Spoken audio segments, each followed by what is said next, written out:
Alrighty, Sawyer, welcome to People of Utah. Glad I was able to make it. I'm glad you're here, dude. You're a beast. So let's start with where you're from and what you're doing with us in Utah right now. So I'm from Spanish Fork, Utah. A lot of people know it as Spanish Fork. Real. So usually that's the older folks, but That's true. I guess I'm here because I like Utah. I like the mountains. I like being able to know where I am because of the mountains. So True. I like Utah. It's grown a lot though. Dude, yeah, It's grown a lot. Yeah, I grew up in Spanish Fork too, so love Oh. it. Love it. Dude, that's great. I know. But yeah, dude, so you grew up your whole life in Utah. Now how old are you? I'm 21. 21. Okay, why are you staying in Utah? What do you have going on? So I don't plan on staying in Utah full time.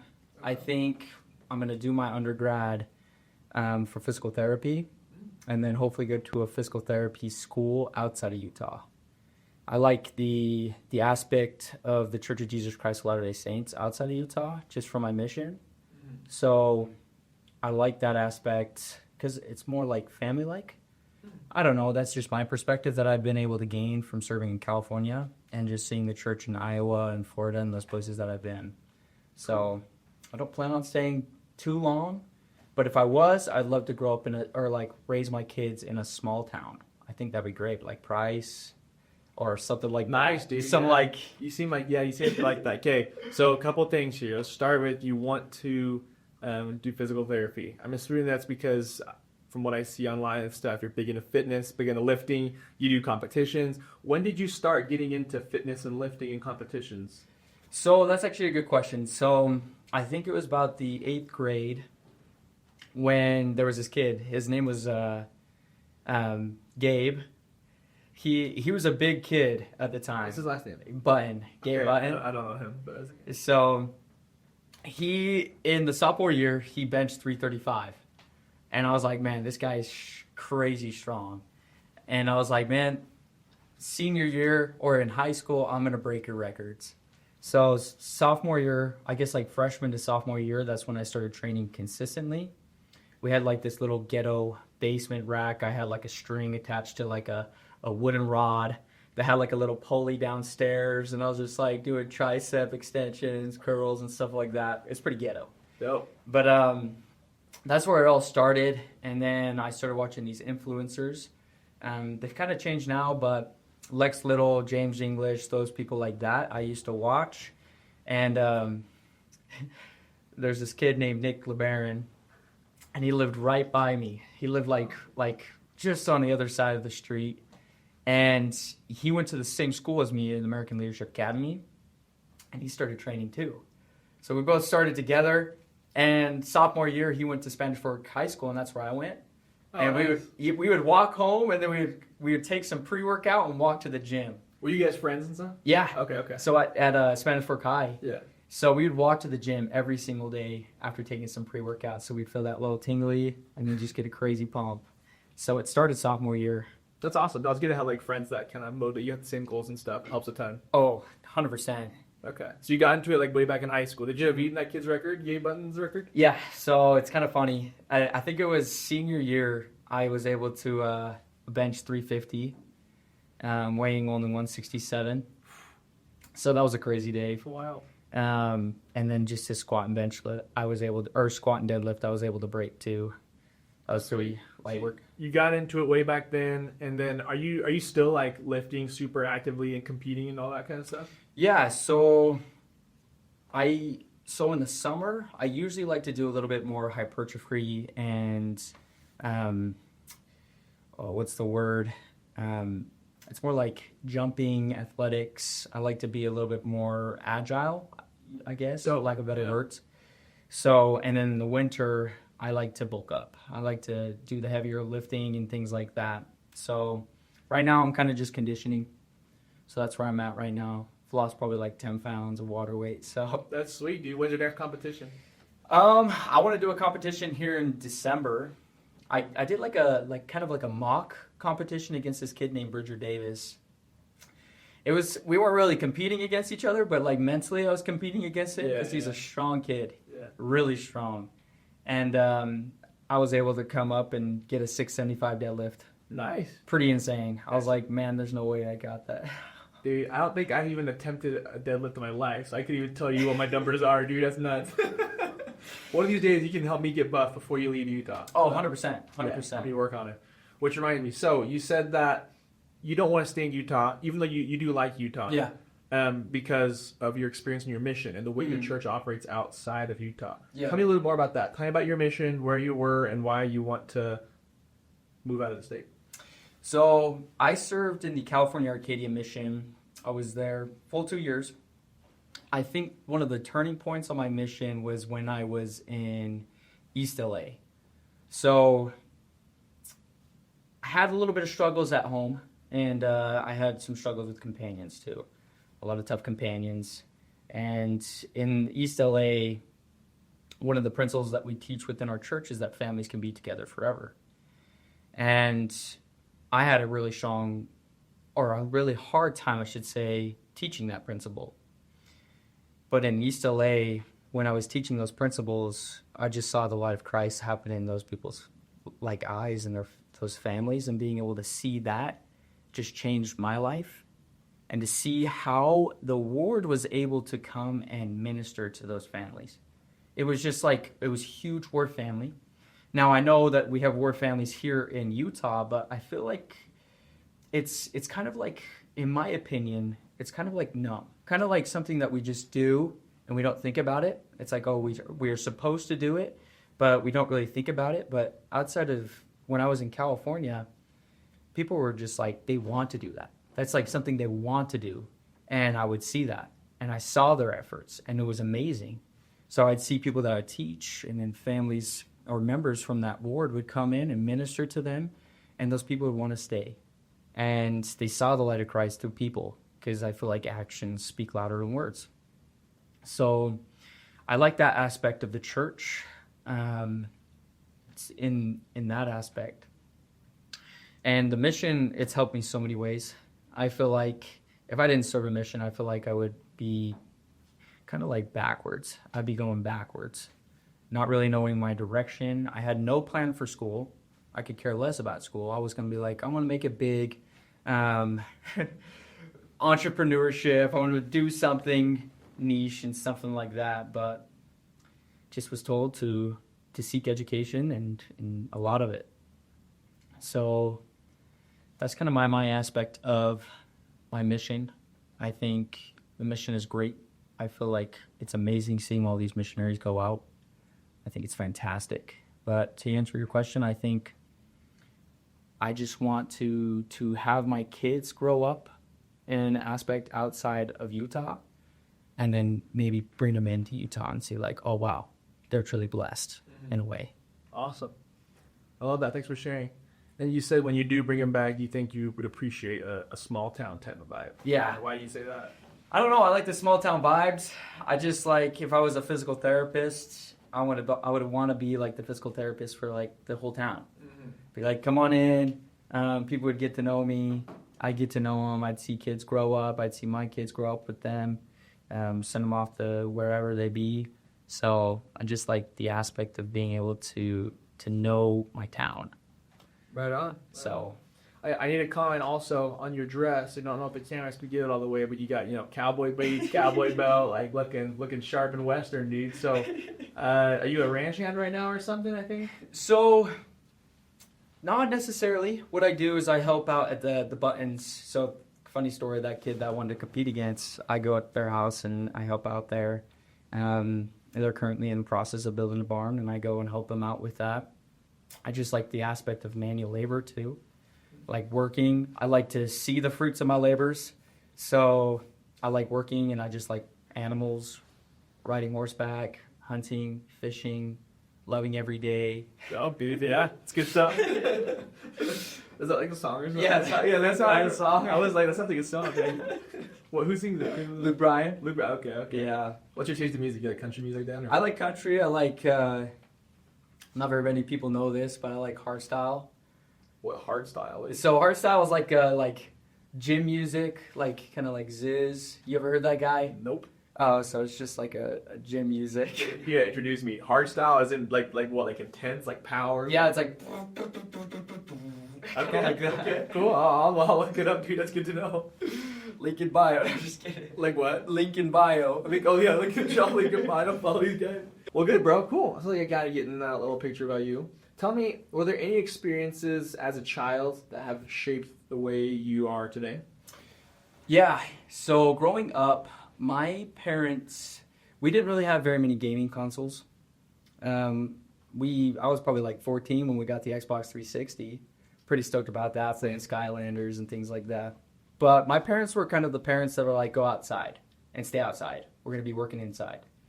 So I spent a lot of my life outside growing up. And one of the things that I really like about Utah is I like all the trails that we have.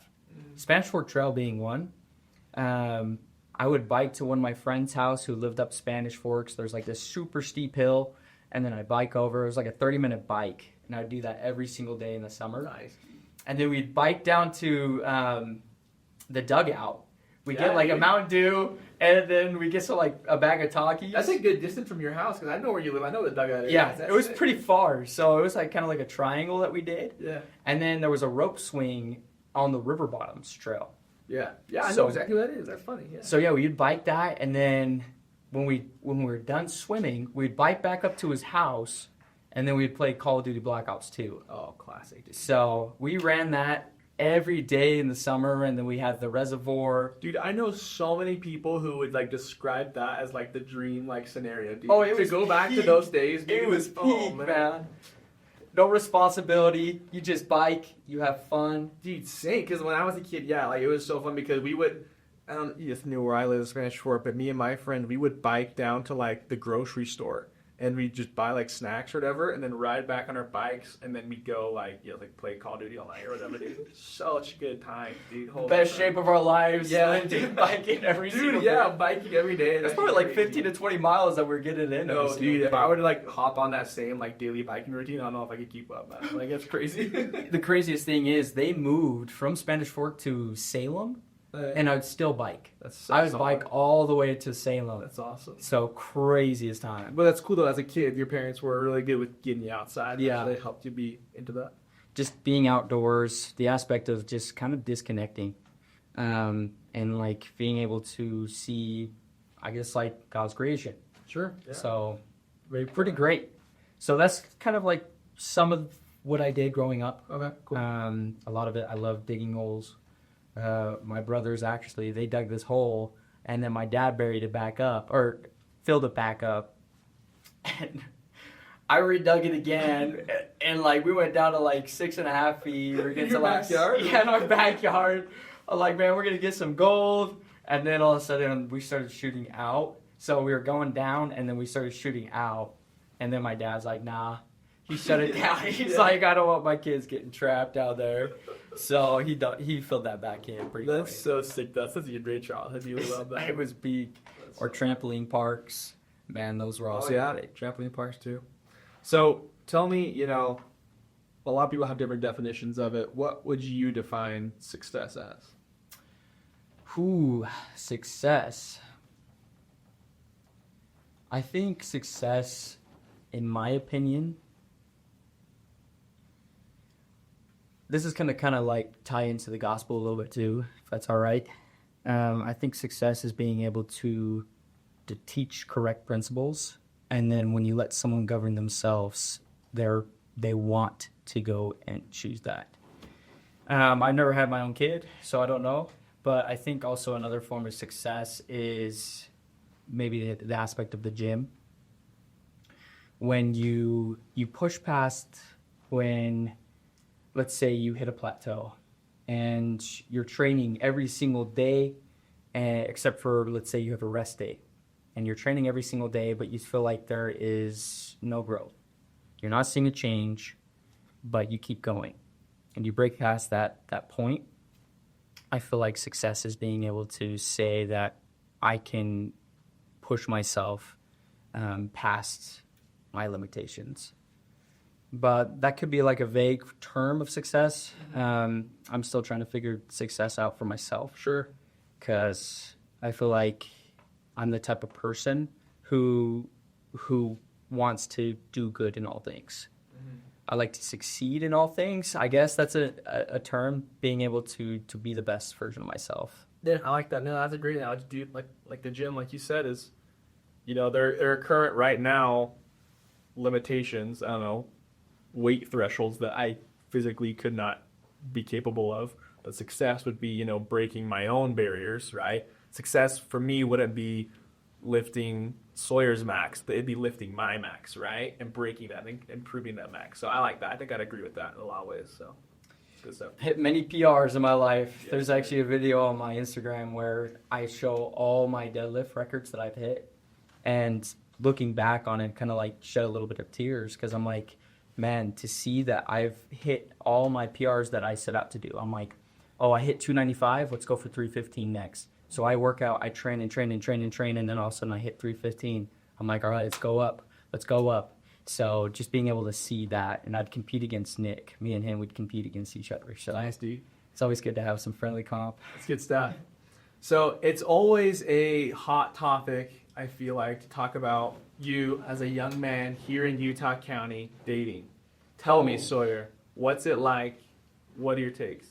Oh, man. So that's something I'm still trying to figure out. Like, it's actually, I feel like it's a different ball game compared to like my parents.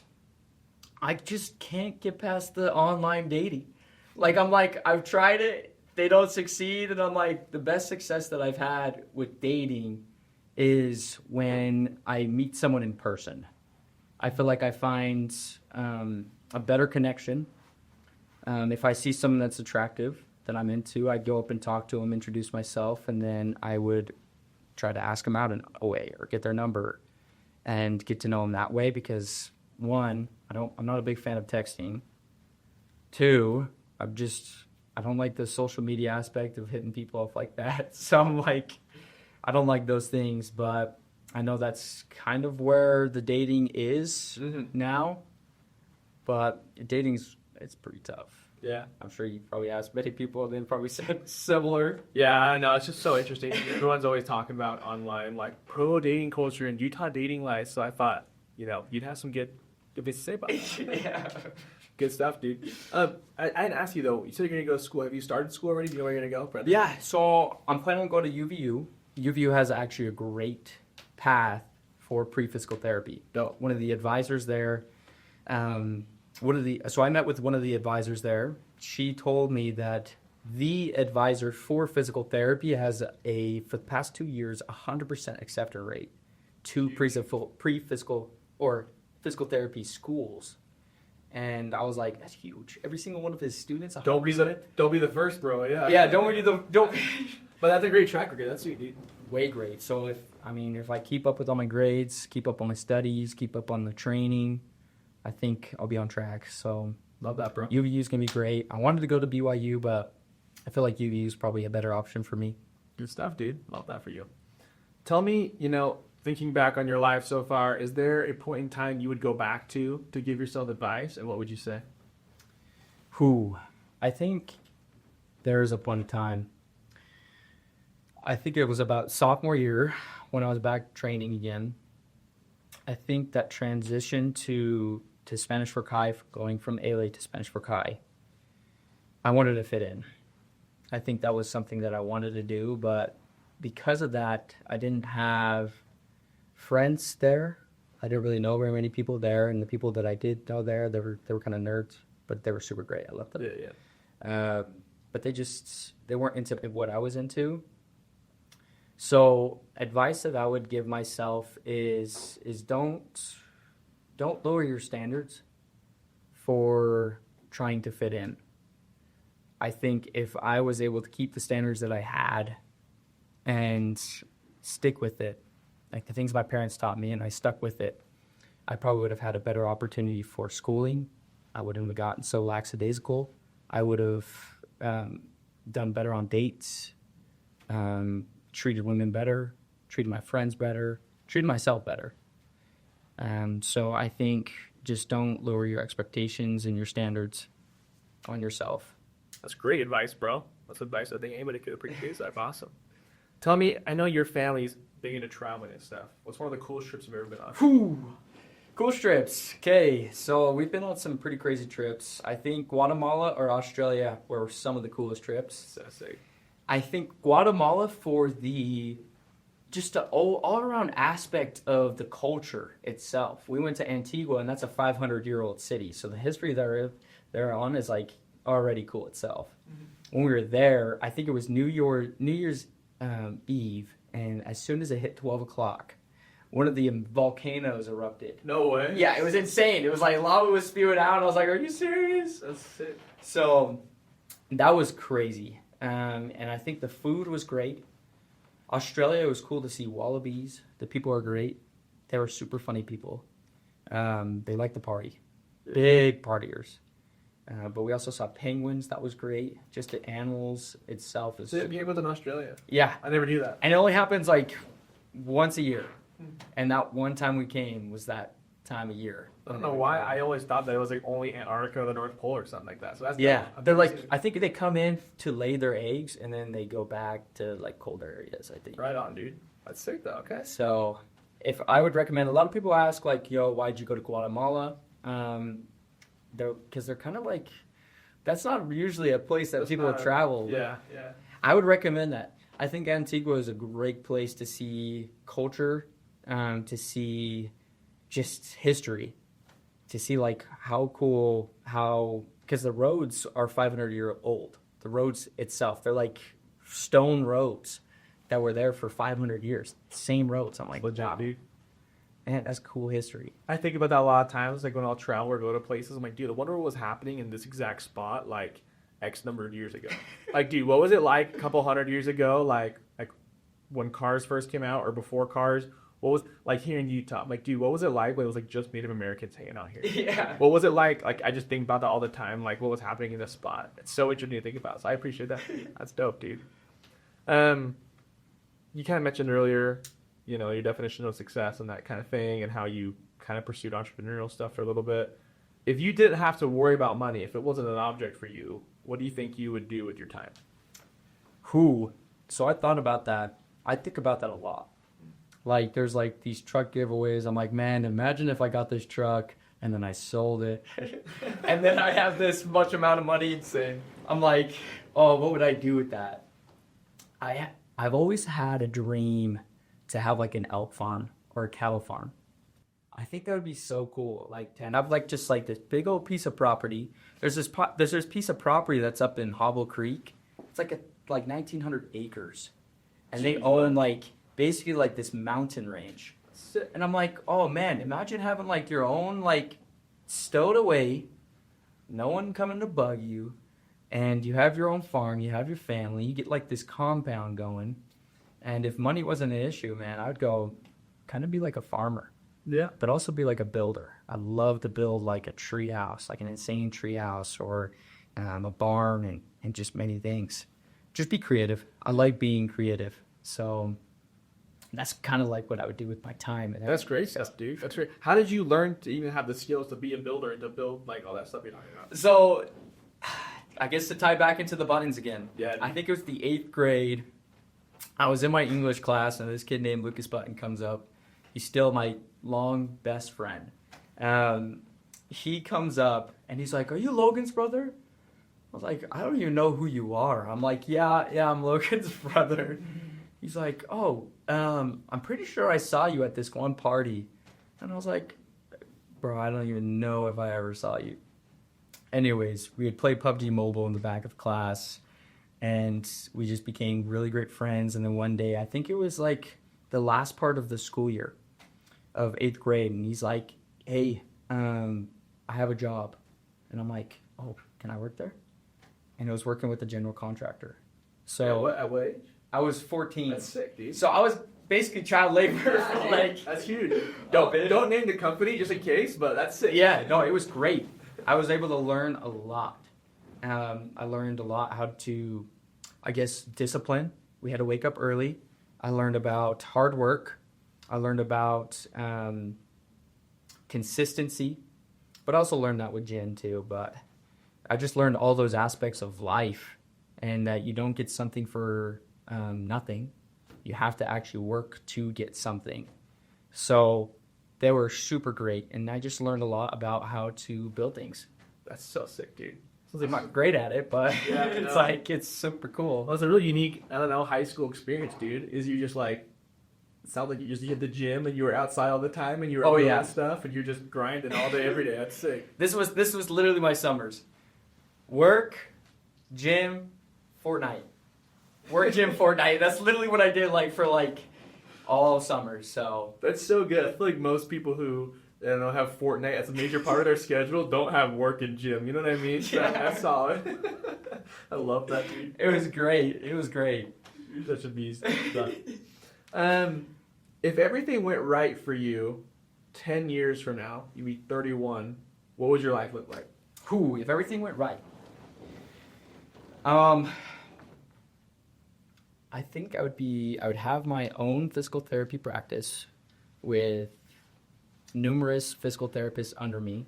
You can do that in you can get your undergrad and your degree in that quick. So, in 10 years, I would hope to be a doctor in physical therapy. Okay. So I'm pretty sure it's 4-year undergrad, and then I don't know. Correct me if anyone's watching. I think it's another 2 to 3 years of physical therapy school, and then maybe a residency or a specialization, I guess, if you're doing orthopedics or anything like that. Dope. Okay. And then I'd basically work under a physical therapist or a doctor, and I'd still get more schooling. I'd want to do more schooling during that time and get a PhD, or be a DPT, so a doctor in physical therapy. Okay.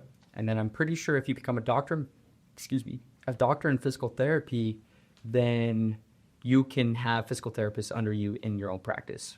Dope. But I'm not completely sure. I'm pretty sure that's how my mind's thinking it. Sure. Yeah. But that's what I would want to have. So my own practice where I would have athletes come in. I would have them condition, because another reason why I feel like I changed my major, because I was going to do pre-med into orthopedics, but I changed my major to physical therapy because I have so much knowledge to strength training. I've learned so much from my own journey in strength training and recovery. I've only injured myself twice, knock on wood, from training, and they were both basically preventable. The first one was I was squatting a lot of weight, and I came up too fast, and the bar lifted up off my back and came down and pinched my back muscle. Oh, okay. So it's completely fine now. I did a lot of my own physical therapy. The other one was I was deadlifting, my foot slipped out and kind of pulled my groin a little bit. Did a little bit of physical therapy there, and I'm fine. Had jumper's knee, fixed my jumper's knee, so I feel great now. Just a lot of things that I learned personally. So I'm and I feel like strength training is a key way to basically recover if you do it properly, and also to get past the point that you were. So to become stronger than the point you were before you got injured. So that's kind of where my mind's thinking. That's sick, dude. It's a great place to be. Love that. So practice, have a home, have a wife, kids, hopefully 4 or 5. I would like to have multiple kids, yeah. That's awesome, man. So if it's with your whole homestead idea and stuff, Yeah. all count and practice. It's good stuff, dude. That's great. So that's where that's 10 years from now, hopefully, goal-wise. Love to hear, man. How about, besides your parents, who would you say is one of the most important people in your life, and why?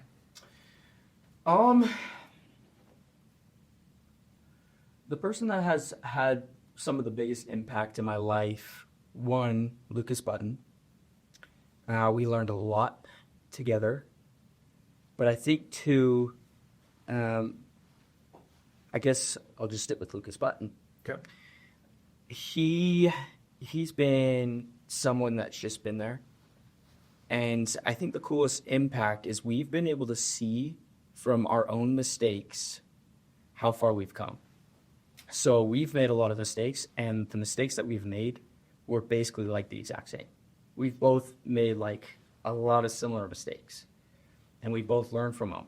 And because of the love that we have for each other, we're hey, we got to do better. We got to do better. We kind of push each other. And because of that, he's had a huge impact on my life, and his dad's also had a huge impact on my life, So, which is super great. Basically, kind of shaped where I am now. That's why I kind of like stand out from my other brothers. But I also love what my brothers do.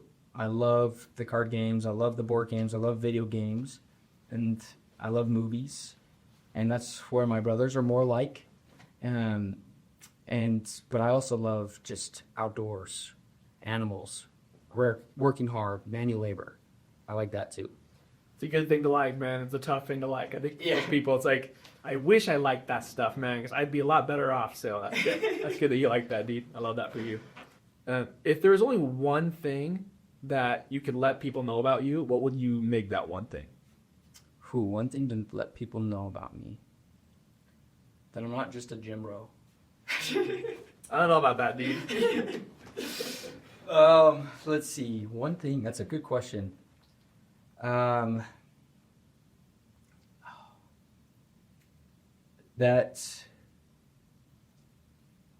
I'm a very empathetic person.